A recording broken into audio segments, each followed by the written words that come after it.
TRS మాత్రమే ప్రధాన పోటీ ఉన్నట్టుగా వాళ్ళిద్దరు కొట్లాడుకుంటున్నారు. మీరే మౌనంగా ఉన్నట్టు కనిపిస్తోంది. ఓవరాల్గా కాంగ్రెస్ థర్డ్ ప్లేస్కి పడిపోతుందా? వీళ్ళ మాటలు బట్టి చూస్తే ఏం చెప్తారు? సార్ నమస్కారం మీకు ప్యానల్ పెద్దలకు. స్టూడియోలో కొట్లాడుతున్న వాళ్ళు ఎవరు జూబ్లీస్లో పోయి ఓటేయరు కాబట్టి కొట్లాట కన్సిడరేషన్ కిందకి ఏం రాదు. కానీ సార్ నేను ఏమంటున్నా అంటే గాడిదకు గడ్డేసి బర్రె పోయి పాలు పెట్టుకోలేము సార్. జూబ్లీస్ పరిస్థితి కూడా అదే. సో ఆ బర్రె పాలిస్తుంది, ఆ బర్రె కాంగ్రెస్ పార్టీకి గడ్డేయాలి.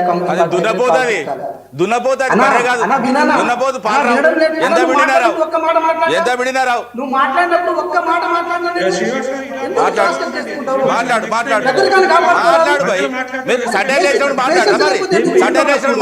ఏం మాట్లాడదా? సడ్డే చేసుకుంటా మీరిద్దరు ఒకటే చూడండి. లైవ్ లో కూడా ఒకటే లైవ్ లో కూడా బీజేపీ కాంగ్రెస్ లైవ్ లో కూడా ఒకటే చూడండి. రాష్ట్ర ప్రజలు చూడండి. అరే సవాల్ విసిరినప్పుడు సమాధానం చెప్తారు. ఏం మర్యాద? నీకేం మర్యాద? అరే మీ తెలంగాణకి ఏమి మేము మర్యాద ఇస్తామండి. తెలంగాణకి ఏమి మర్యాద కనీస మర్యాద చూడండి. మీరు ఎదురుగానే పడ తలకా కిందికి వేసుకొని పోతాం. మీకు మర్యాద ఎక్కడిదా? మీకెక్కడి మర్యాద?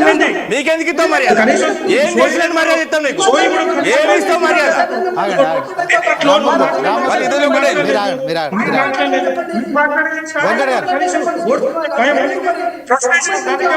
మీకు ఫ్రస్ట్రేషన్ ఉన్నది. అరే సమాధానం చెప్పండి.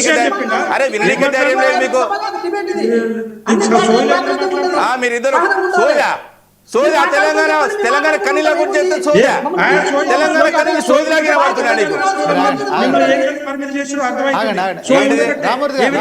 లెక్కలు చెప్తే ఫ్రస్ట్రేషన్ అవుతున్నావు. అరే మీ మంత్రుల గురించి మీరు ఇచ్చిన హామీల గురించి ఫ్రస్ట్రేషన్ అవుతున్నావు. నేను ఆగినండి, వాళ్ళిద్దరు రావట్లేదు. నేను ఆగిన. వెంకట్ గారు మాట్లాడారు. శ్రీనివాస్ గారు నేను ఒకటి అంటున్నా. శ్రీనివాస్ గారు ఇది ఒక చర్చ వేదిక, అన్ని పార్టీలు ప్రాతినిధ్యం ఉంటుంది. ఎవరు చేయాల్సిన టైంలో వాళ్ళు మాట్లాడాలి. వాళ్ళ మాటలు ఉంటే తప్పులు లోపాలు ఉంటే వాళ్ళకి అవకాశం ఇచ్చినట్టు చెప్పాలి. ఉన్నా కదా మధ్యలో దూరం ఎక్కడైనా. అవును చిన్న మీ అందరికంటే అవును.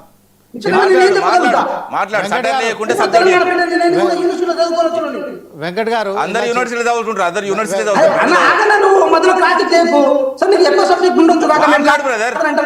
మాట్లాడు. నువ్వు సడ్డా లేకుండా నీ సబ్జెక్ట్ ఏదో చెప్పు. ఓకే వెంకట్ గారు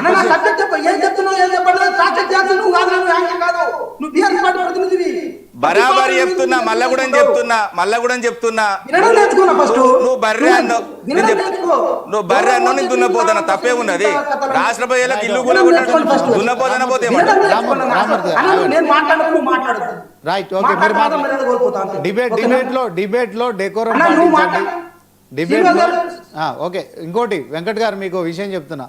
చిన్న పెద్ద ఏది లేదు, వయసుకు సంబంధం లేదు. ఒక పార్టీకి ప్రతినిధిగా మీరు డిబేట్లో పాల్గొంటున్నారు కనుక మీరు ఆ విషయాన్ని తీసుకోవాల్సిన అవసరం లేదు. ఆ పార్టీకి సంబంధించిన అంశంలో ఇప్పుడు జూబ్లీహిల్స్లో కేవలం 10 గంటల సమయం మిగిలి ఉంది. 10 గంటలు అంటే 600 నిమిషాలు, 3600 సెకండ్లు. సో సెకండ్ కూడా మీరు ఏదైతే మాట్లాడుతారో ఆ ఇంపాక్ట్ ఉంటుంది. సో మీ అందరు కూడా చెప్తున్నా బీజేపీ